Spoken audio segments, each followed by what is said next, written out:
guys, it's Bondle and Jolly with Elevate in 365. Thanks so much for joining me for today's casual conversation. I am sitting here with Aaron Gutekunst, who was our Director of Customer Service at eMerge, and since coming over to the Elevate team, wears a lot of different hats actually inside of the company, but he works very closely with all of our subscribers in terms of their email campaigns and best practices and for inboxing and deliverability. So Aaron, I think that's what we're going to talk about today, yes? Yeah, that's exactly what we're going to be talking about today. So you've got some tips. I know that you work with brokers and agents all over the United States, even all across North America, and you're always working with them, to get the best deliverability, to drive, open and engagements and things like that. So we're going to pick your brain for the next few minutes and, get your top 5. Is it your top 5 tips you're going to share with us today? Top 5, that's right. Top 5 for inboxing success, yes? That's right. All right, well, let's jump right in. What have you got? All right, so tip number 1, it is very important whenever you're doing email marketing that the people who you're sending to know that they're going to be getting emails from you. One of the biggest things that, is just kind of assumed whenever folks are email marketing is that, oh, I'm sending this email, it's gold, people are going to love seeing this and going to love receiving that. And that's not always the case. As a consumer that whenever you get something in your email inbox and you have no idea who it is, no idea who sent it or what it's about, you're more likely to delete it. And so one of the things that you as a professional on the other side of this, when you're actually sending out these types of emails, is that you want your recipients or your contacts, your leads, to at least have engaged with you on some level before, whether it is where they've opted in through a sign-up form, or they've handed you a business card, or maybe it was just where they've signed an actual sign-up sheet somewhere. You'll find that your highest quality leads and your highest engagement will come from contacts who you have engaged with previously on some level, or who have opted in through some type of form or something like that. So that is a key part to the first step of getting into inboxes. It's so funny because it's so obvious, right? But people will think, well, I've spent years, building this lead database, or, this is my family and friends. This is, my contacts that are inside of my, iPhone, whatever the case is. And so they make these assumptions that these people want to receive this communication, from them, but they've never necessarily directly asked the permission of that person to say, hey, can I put you in a monthly newsletter? Can I put you inside of my email campaign where I share information and resources and really great content and things like that? And so I know you work with a lot of people that if they import that family and friend list, the idea is we want to send people out an initial email, inviting them to be a part of that newsletter campaign and basically opting in, right? To be a part. Exactly. It does wonders for open rates and engagement rates. Okay, so it might be like Uncle Joe, but you know what? You still got to ask his permission to put him inside of your email campaign, guys. All right, what else you got? Let's go number 2. All right, so number 2, after you've gotten permission and everything, it's now time to send your email. And one of the biggest things that will be a turnoff for people when they receive your email is if they look at their inbox and they see this wild, crazy subject line. Something that's like all caps, there's exclamation points everywhere, something like, in all caps, don't miss out, hot listing, limited time, things like that. That's a real turnoff for some people. And the subject line is really the first thing that they experience from you when you're sending that email to them. So when you're sending out an email, you want to make sure that your subject line is first off clear, and then also that it will kind of pique their interest and let them know, kind of give them a little insight as to what's in the email. You don't necessarily want it to be ambiguous. It used to be the practice to where if you could maybe lure somebody in through a little bit of ambiguity, something that would make them almost like clickbaity, something like that. That used to be a very successful practice. That's not so much a successful practice anymore. studies have shown that folks tend to like more clear, concise, sometimes a lot of times even shorter subject lines that just kind of give them that quick little bite of, okay, this is what this email is about, and this is the, kind of give them an idea of the information they'll get from it. So when you're going in and creating an email, just kind of keep that in mind. It's still okay to ask a question as your subject line. It's even better if you can personalize it and include like their name or something that's a little bit more like locally focused, maybe mentioning something around the area. But you want to make sure that it's clear. You want to make sure that you're not like screaming at them through the monitor, because people definitely don't like that. And that level of interest or engagement will just occur naturally through those. Yeah, and Aaron, of course, so many of our customers are so focused on the inboxing, right? And so what is like clickbaity on your social media that gets you to click? You put that into your email subject line, there's a good chance that Google or whatever email client that you're using is actually going to flag you as spam, and you might not even make the inbox. And you are right, all caps or lots of exclamation marks, or I know there's certain words you got to stay away from too, right? Like free in all caps with exclamation marks, you'll never inbox, right? Absolutely. You'll run into some serious issues there with spam filters. There we go. Well, what else you got? Let's go to number 3. All right, number 3, providing valuable, consistent content inside of your emails. And this might kind of seem like a no-brainer, but you'd be surprised at how many people just kind of throw some, generic content into their email and then are like scratching their heads because the engagement might start kind of high and then it just kind of like peters off after a little bit. What we've found and what many studies have found is that while it's good to have content that can act as a filler if you don't have time to do content all the time, what you really want to be able to do is focus first on local content. That's huge. The next one is that you want your content to be as targeted as possible. And that might mean creating multiple versions of the same email because you have audiences that will respond differently to the different messaging. It's a little bit more time, but it's absolutely worth it, because what happens is that folks start to look for your emails because every time they receive it, it's something that speaks to them and provides value. And if you are just shotgunning this generic messaging out every time, then you run the risk of people seeing a message the first time they like, going to the second email, seeing a message that doesn't resonate with them at all, and then the third email they don't open because your last email wasn't one that really resonated with them.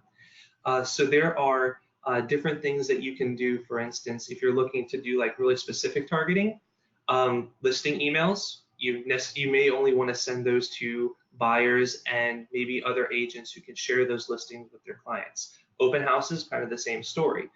Just sold, you may want to send those to leads who are looking to sell a home, or seller leads, because you can say, okay, this is how much I was able to sell this house for a client, and this is how fast I was able to do it. So sending it just sold to a buyer lead might not necessarily make sense. And so that buyer lead may not open an email afterwards because the last one you sent them didn't, again, resonate. Tips and tricks for new homeowners, buyers, sellers, things like that are great. And if you can tie a local component into that, maybe showcasing like a local partner or a local business that can assist them with whatever tip you're sharing, that's huge. Because they'll be able to, they'll identify that. And then every time that they see that business, you're going to be there in the back of their mind as well.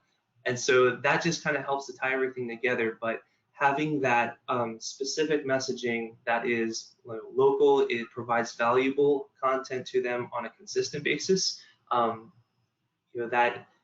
that will keep them coming back for more every single time. Well, and that's a good idea too, right? Because, buyers and sellers, once you've taken them through the transaction, you still want to maintain a relationship with them. They're going to be your number one referral source. So what kinds of content do you put out, and how do you continue to maintain those relationships? So that's actually a great idea. And showcasing local partners too, you hope that they'll respond in kind, right? So it's a lot of good, really cross promotion there.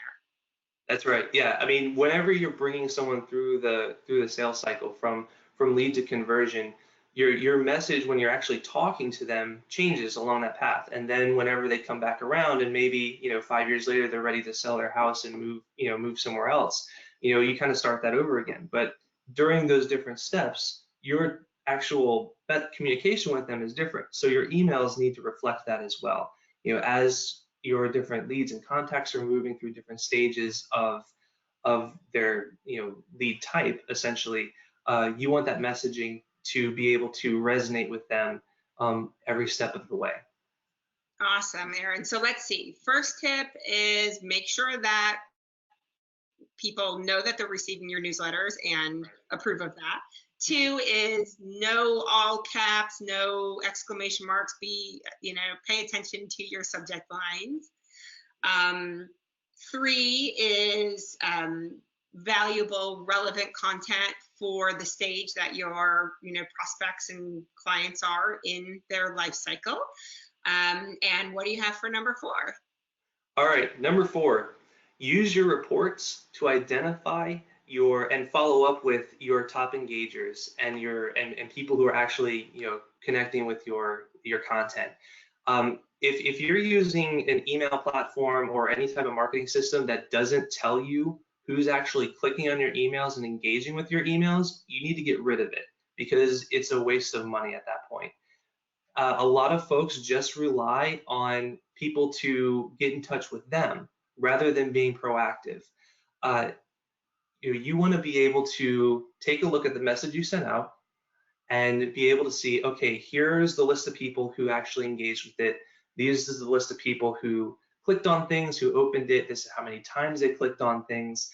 And then taking that information, you can start to say, okay, this person is obviously interested. This person, it may be not so much right now, but let me, so let me start grouping them into different categories or different levels of interest. And then you can kind of take those and start following up with them. The people who are really interested, follow up with them first, and then that kind of go down that list. And what you'll find is that as you start following up with those engagers, rather than waiting for them to email you or call you first, your results are going to be a lot more positive out of that, because someone may see your email, they may click through it, they may see all the great content that you're providing to them, and then they'll say, okay, yeah, I'll give this person a call later. Well, in between now and then, they may run into another agent, or they may see something else and they get distracted because shiny object. So you want to be sure that as you're seeing these top engagers come through, that you're able to first off identify them and then have a way to follow up with them, so that you're not just sitting by your phone or by your computer hoping, keeping your fingers crossed that somebody is going to reach back out to you. Your ROI is going to be a lot higher. Email already has an incredibly high ROI in real estate for marketing, but it's going to be even better whenever you're actually taking the proactive steps of using your reports to identify who's actually engaging with that content, and then following up with those people to really get a hold of them and bring them in. Well, and Aaron, that leads us back to the previous point, right? When we're talking about that relevant, valuable content, if you're paying attention to what people are reading, you can take those people, move them into smaller groups and lists, and continue to send them the types of content that you see them proactively engaging with, right? So exactly. That's wonderful. And I know inside of eMerge, you can actually automate some of that too. So you can send out an email and say, hey, if somebody engages with this piece of content, automatically send them this additional piece of content, maybe 24 hours later, or immediately after, or whatever the case is. So that's a really great way to move people through those communication funnels and make that content more relevant and valuable to them. Exactly. Awesome. All right. Well, now we're at your 5th and final tip, at least for the day. So what have you got for us, Aaron? All right. So my 5th and final tip is practice safe sending. And what I mean by that is, whenever you're sending out a marketing email, you want to give people the opportunity to opt out, to stop receiving it. And I know it hurts. Trust me, I know it hurts. But you have to give people that choice. First off, you want to give people that choice, because if you don't, they'll get upset. If they don't want to receive emails from you, but they don't have a way to stop those emails, then you'll you'll just make them mad, and they're definitely not going to want to do business with you later on. The other part of it too is that, especially with inboxing, if you're sending an email that doesn't have an option to opt out or unsubscribe, spam filters see that and they'll stop emails like that very quickly, because it's required by law. Whether you're sending in the States, you have Can-Spam Act, or if you're sending in Canada, you have CASL. Both of those require a method to opt out with marketing emails. And regardless of how personalized the email may seem or how targeted it may seem, if you're sending it in any kind of marketing capacity, it has to have that type of option. Now, like I said before, I know it stinks. It's never fun to see people opt out of emails, but if you do it on good terms, there's always a chance they'll come back. And so if somebody, you may have somebody who you help them with purchasing a house and going through that entire process, and then right afterwards they go ahead and unsubscribe. Well, it's probably not something personal. It's probably just in their mind, they're thinking, okay, I bought the house, I don't need to see listings anymore, which is fine. It just means down the road there's a higher likelihood that they'll come back and resubscribe, which they can always do, and start receiving your content again. If you do see someone who unsubscribes and it's not because they were like upset or something like that, you just shoot them a quick email, like a personal email, just directly to them, to say, hey, I noticed you unsubscribed. Was it something like, were you dissatisfied with the content, or is there something you would prefer to see? Try to like ping them a little bit for some feedback, because you may end up actually retaining them as a contact or as a lead once they realize, oh, okay, they're actually going to send me, like homeowner tips now. Now that I've actually bought a house, I'm not going to get listings. Now I'm going to get homeowner tips. And so you can provide a little bit more clarity and kind of get some feedback as well, because feedback is always good. You always want to be able to evolve and update your content and your methods to kind of fit with what people are looking for. Like I mentioned before, with subject lines, a lot of ambiguity or clickbaitiness on a email subject line used to be the thing. Now it's not so much. But if people didn't have the feedback or the knowledge to know that that's the case, they would start seeing their numbers going down without really understanding why it's happening. So giving people an opportunity to opt out is always a positive, even though it kind of stinks that you see people aren't willing to receive your content right now. Well, Aaron, those are all awesome tips. And I know that I could probably sit here and talk to you for like hours and hours and share like every information we could possibly come up with. But we'll have to have you back to do some, some additional tips with us in the future. But everybody, thank you so much for joining today's casual conversation. Be sure to follow us. We release new content every Friday. So follow us at TryElevateRE on all of your social channels, or #ElevateYourBiz. And if you're interested in learning how Elevate and eMerge can help you with all of your email campaigns, your safe sending, and all of those good things, visit us at tryelevate.com and take a tour today. Thanks, guys. Aaron, thanks so much for joining me. Thanks for having me, Bondalyn. I enjoyed it. Happy Friday, all. Bye. Friday.